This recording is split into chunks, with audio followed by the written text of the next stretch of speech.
Well, that didn't take very long, did it? Barely a week after announcing the existence of its Ranger Super Duty project, Ford Australia has released another teaser of what will make its industrial strength ute so special.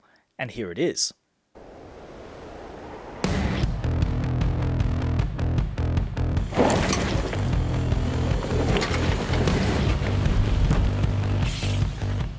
Now, there are a few takeaways from this video, and I'll get through all of them in just a sec, but probably the most noticeable one, and notable one, is the fact that there are 8 studs holding that wheel onto the hub. Now that's 2 more than what is normal for the mid-size ute segment, and indeed for light-duty, full-size pickups like the F-150 and Chevy Silverado.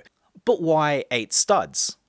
8 studs, besides looking heaps tougher, add a significant degree of durability to a wheel and hub assembly. Not just because there's more metal, but because you can achieve the same clamp load between the wheel and the face of the hub while using a lower torque setting on each of those lug nuts. That means each stud is under less stress, and you achieve a higher level of durability as a result. Why is that important? Well, if you want a full rundown on what the Ranger Super Duty is and why it's going to be such a big deal for Ford, I do recommend that you go and watch my video from last week's announcement.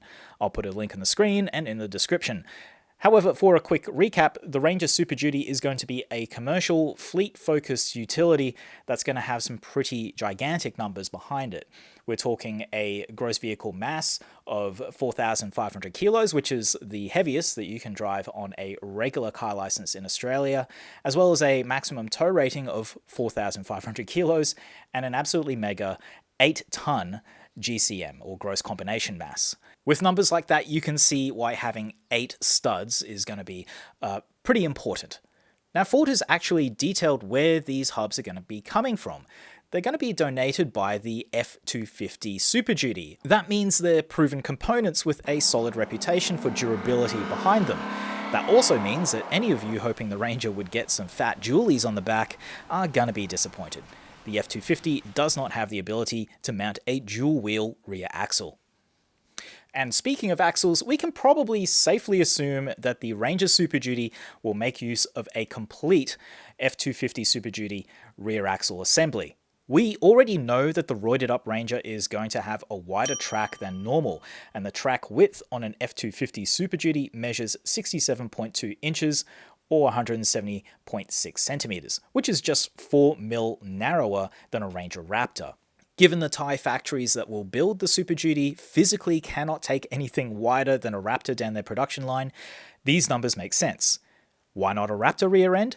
Well, 2 reasons. It's coil-sprung and doesn't like heavy payloads versus a more rugged leaf-sprung design. Plus, it also makes a lot of business sense to simply use components that already exist in the Ford Global Parts bin. Now, there's something else that makes me believe that there's going to be an F-250 rear axle in the back of this thing, and that's the gross rear axle weight rating of the F-250 Super Duty. It's just under 2.9 ton, which is huge, and even if you subtract a bit of weight for the vehicle itself, that leaves you with a very considerable headroom for payload. And as I mentioned before in my last video on this subject, I expect the payload for this thing to be somewhere between 2.2 to 2.3 ton. It's going to be mega. But now, what about the front axle? Well, there's another clue in the video as well, and if you pause it right here, you'll see it.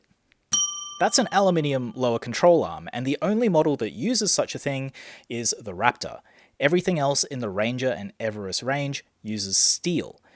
If it's not a Raptor part, then it's something completely unique. But either way, that's proof that the Super Duty is going to have a lot more going on under the skin than a vanilla spec Ranger.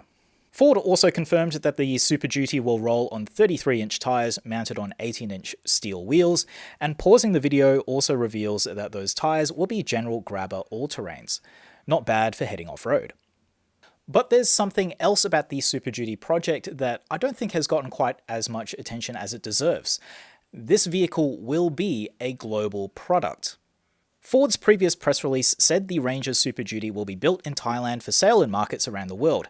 And while Australia and New Zealand have been the only countries confirmed so far, those 2 countries don't really count as being around the world, in my opinion. But will it make its way everywhere? Well, I think the United States is probably quite unlikely, given that this vehicle is going to be made in Thailand, and the chicken tax and various other incoming tariffs will certainly keep it out of that market. Besides that, there's also a very full range of Super Duty products over there already. I don't really see the sense in Ford adding another one to the US market. The Ford Ranger is a product that is sold worldwide in various forms, so it's definitely not outside the realm of possibility that any market that currently receives the Ranger could also be a potential market for the Ranger Super Duty. If you're from a part of the world where you would like to see this product, maybe chime in into the comments and tell us where you're from and why you want to see a Super Duty in your country. Please do subscribe to the channel if you want to get more information and more updates about the Super Duty project as we draw closer to its 2026 launch date. Because there's definitely going to be more and more dribbles of information like this one. Until then, thanks for watching. I'll see you next time. Goodbye.